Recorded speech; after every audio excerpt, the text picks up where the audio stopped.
Lo que normalmente se trata en todos los programas de economía que uno puede ver o en los noticieros es el análisis de la coyuntura de lo que está pasando ahora. Pocos están enfocados en cuál sería el pronóstico de lo que va a pasar el año que viene y cuál sería la herencia que recibirá el gobierno que llegue y que asuma en diciembre del 2015. Para eso hemos invitado, para poder analizar este tema, hemos invitado a Sergio Feller, que él es empresario y además es licenciado en Economía con un máster en el SEADE. ¿Qué tal, Sergio? ¿Cómo estás? ¿Qué tal? Buenas tardes. ¿Cómo andan? Qué desafío, ¿no? Pronóstico 2015 y cuál es la herencia, ¿no? Y bueno, ante nada, como ya mencioné en ocasiones anteriores, hacer un pronóstico no es serio desde el punto de vista de un economista porque estamos en el ámbito de la incertidumbre. La economía es acción humana y la acción humana se rige en el ámbito de la incertidumbre y tenemos que distinguir lo que es riesgo de incertidumbre. El riesgo es medible. Cuando uno contrata un seguro, el precio, la prima del seguro, se deriva del cálculo de un riesgo. En el ámbito, en el mundo de la acción humana, en el mundo de la economía, no hay tal cosa. ¿Por qué? Porque cada ser humano, cada individuo tiene voluntad propia. Cada individuo puede cambiar el futuro. Claro, en el pronóstico económico los números son manejables. Las emociones humanas... Claro, entonces no es coincidencia ni casualidad que todas las veces que me invitaron dije prácticamente lo mismo, porque la realidad, el contexto no cambió. Alguien te puede decir en función de una teoría, que en mi caso está enfocada en la teoría en la Escuela Austríaca de Economía, qué es lo que espera que suceda dadas las circunstancias. No obstante, nadie te puede decir cuándo va a suceder. Entonces, si vos me decís... esperamos que haya inflación, y yo te diría sí, claramente. ¿Por qué? ¿Y por qué suben los precios? Y porque los productos se hacen cada vez más escasos en relación a la cantidad de billetes que están circulando.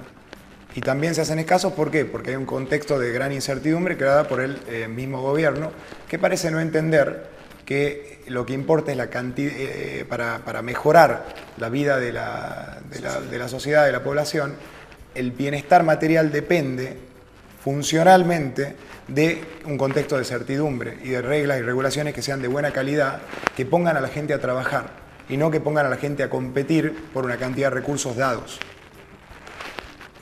Eventualmente se considera que la riqueza que hay en una sociedad es una torta por la cual todos compiten y no se entiende algo que es fundamental, que es que la riqueza es algo que se debe crear y que de acuerdo a las condiciones, a la certidumbre y a la calidad de las regulaciones, que esa torta crece y crece y crece, y por eso es que la humanidad no hizo más que enriquecerse desde que, evolucionó. Bueno, porque había reglas claras, leyes claras y de calidad, como decís vos, que es lo que hoy no tenemos. En el caso de Argentina tenemos la desgracia de vivir en un contexto en donde tenemos en mi opinión y de acuerdo a mi escuela de pensamiento, una calidad bastante mala de regulaciones. Y eso genera salarios bajos. No sé si ustedes saben, pero aquí en Tucumán el PBI per cápita es aproximadamente $4.000 por año, que no es un valor muy distinto al de India, o sea, de los países más pobres. No estamos dentro del rango de los países, africanos, pero estamos dentro en el grupo de países del mundo rezagados en calidad institucional a los peores. Y eso hace que un lugar como Tucumán, por ejemplo, que es donde estamos en este momento, tenga un nivel de pobreza muy alto. El nivel de pobreza es muy alto y por eso es que tenemos miedo de qué va a pasar a fin de año, que si van a haber saqueos, porque sabemos que la situación no es muy estable. No es lo mismo que lo que sucede en Buenos Aires, en la capital federal, el PBI per cápita, antes de la devaluación, 4 o 5 veces más, ¿no? Claro, tiene niveles europeos. No obstante, igual se va devaluando y se va, aún con todas las como yo insisto, estas regulaciones son tan dañinas para la sociedad, aún así Buenos Aires es potente. Y nosotros, muchos estarán en contra de esto, pensarán que ellos consumen de nosotros, pero no. Esa riqueza creada en otros lugares por justamente una fuerza emprendedora deriva y derrama bienestar en otros lugares o compite contra lo que sucede en el marco general de lo que es un país con regulaciones pésimas. O sea que vos pensás que, a ver, en función a esto, podemos decir que el año 2015 va a ser más o menos parecido que el actual. Yo diría que no hay una... Decir parecido puede confundir, estaríamos como ahora, no. Parecido en el sentido que la debacle o la caída seguiría el mismo sendero. La pendiente seguiría siendo negativa. Claro. No se ha hecho nada distinto a lo que se venía haciendo. No, al contrario.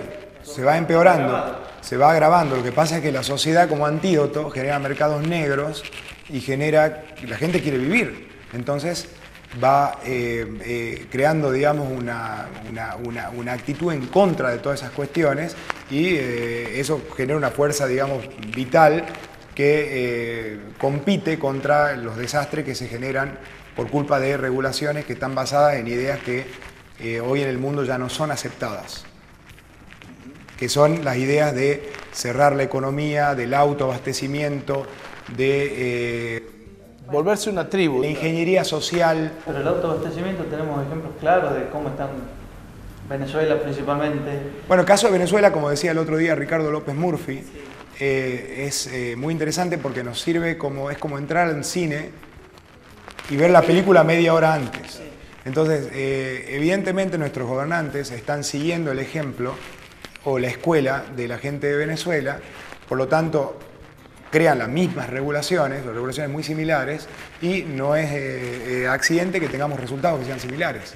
Entonces vos querés, si se entendiese que la torta debe crecer, uno no haría otra cosa que abrir la economía para poder recibir importaciones, para poder aumentar la productividad, que no hace otra cosa que beneficiar al capital humano que vive dentro de una sociedad.